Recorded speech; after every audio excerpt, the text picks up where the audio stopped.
Bismillahirrahmanirrahim. Assalamualaikum warahmatullahi wabarakatuh. Apa kabar semuanya? Semoga selalu dalam keadaan sehat walafiat. Baik, selamat bertemu lagi di dalam pembelajaran fisika untuk kelas 11 MIPA. Adapun pada pagi hari ini menjelang siang kita akan mempelajari mengenai KD1 KD 3.1 bab 1 yaitu keseimbangan dan dinamika rotasi. Sebelum kita mempelajari lebih dalam mengenai keseimbangan dan dinamika rotasi, untuk KD daripada keseimbangan ini yaitu menerapkan konsep torsi, momen inersia, titik berat, dan momentum sudut pada benda tegar dalam kehidupan sehari-hari, misalnya dalam olahraga. Kita akan coba melihat gambar yang ada di slide Anda. Pernahkah kamu melihat benda dan peristiwa berikut? Yang pertama, ini apa namanya? Yaitu jungkat-jungkit. Yang kedua, ini yang disebut dengan tower crane. Yang ketiga, itu ada bangunan. Kita lihat untuk gambar pertama, jungkat-jungkit. Di sini ada dua orang yang menaiki jungkat-jungkit. Yang pertama yaitu orang dewasa dan yang kedua anak-anak, ya. Kedua orang tersebut memiliki berat badan yang sangat berbeda. Namun mereka masih bisa bermain jungkat-jungkit. Bagaimana hal demikian dapat terjadi? Ini harus Anda bisa menjelaskan nantinya. Yang kedua, tower crane, yaitu yang dapat mengangkat dan memindahkan bahan atau material bangunan. Saat tower crane mengangkat bahan atau material bangunan, alat ini masih tetap stabil atau berdiri kokoh. Bagaimana hal ini bisa terjadi? Yang ketiga, gambar menunjukkan sebuah bangunan yang tidak roboh atau ambruk, sedangkan di bawahnya tidak ada tiang penyangga. Jika diamati kembali, ternyata tiang penyangga bangunan tersebut ada di salah satu ujung bangunan. Bagaimana hal ini dapat terjadi? Ya, ini dari 3 contoh gambar ini. Di sini kita bisa lihat apa saja yang diperlukan. Yang pertama yaitu momen gaya atau torsi. Untuk membuat benda berotasi diperlukan gaya. Arah dan besar gaya yang diberikan memiliki nilai gerak rotasi benda. Hasil perkalian antara gaya dengan lengan gaya disebut momen gaya atau torsi. Biasanya ditulis momen torsi ini yaitu dengan tau. Bapak langsung aja rumus dari momen gaya atau torsi yaitu tau sama dengan R kali F. Ya. Lanjut.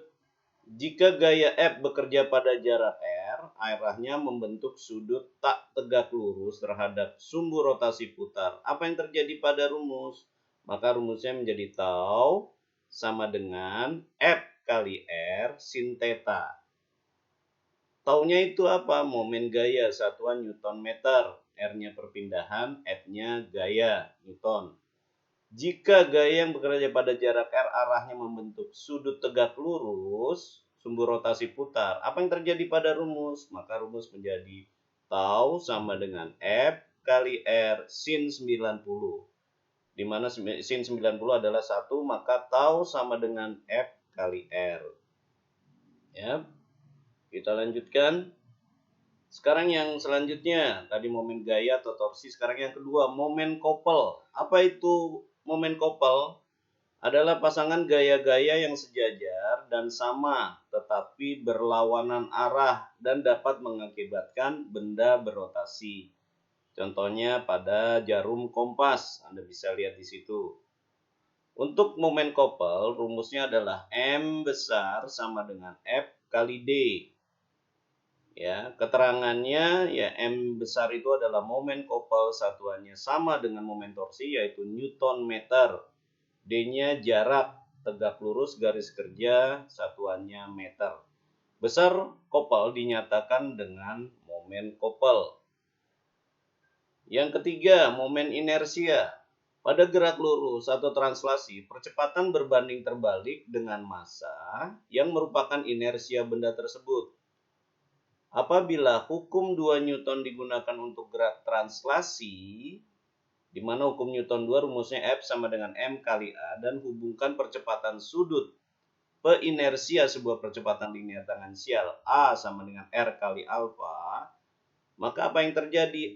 F sama dengan M kali R kali alfa. Jadi gimana rumus momen inersia? Momen inersia sebuah partikel bermassa M yang melakukan gerak rotasi pada jari-jari lintasan R. Maka rumusnya adalah I sama dengan M kali R kuadrat atau tau sama dengan I kali alfa. Adapun keterangan I adalah momen inersia kilogram meter kuadrat, M-nya massa partikel kilogram, R-nya adalah jari-jari, satuannya meter. Lanjut. Benda tegar. Apa itu benda tegar? Benda tegar adalah sebagai benda yang tidak mengalami perubahan bentuk atau volume sebagai akibat bekerjanya gaya pada benda tersebut seperti batu, kayu, dan besi. Rumusnya adalah untuk benda-benda yang memang tidak mengalami perubahan, yaitu I sama dengan M kali R kuadrat. I-nya tadi sudah disebutkan sama Bapak, momen inersia, satuannya kilogram meter kuadrat, M-nya massa, satuannya kilogram, R-nya jari-jari, satuannya meter. Persamaan momen inersia berbeda-beda tergantung daripada jenis bendanya. Demikian untuk pertemuan kita yang pertama. Mudah-mudahan dari pertemuan ini Anda bisa ngambil kesimpulan dari 3 gambar di depan, dan juga Anda bisa meringkas ya daripada slide ini. Jangan lupa ya ditulis, nanti kita akan evaluasi dengan soal-soal. Ya, terima kasih. Selamat pagi menjelang siang. Sehat untuk Anda semua. Wabillahi taufiq wal hidayah. Wassalamualaikum warahmatullahi wabarakatuh.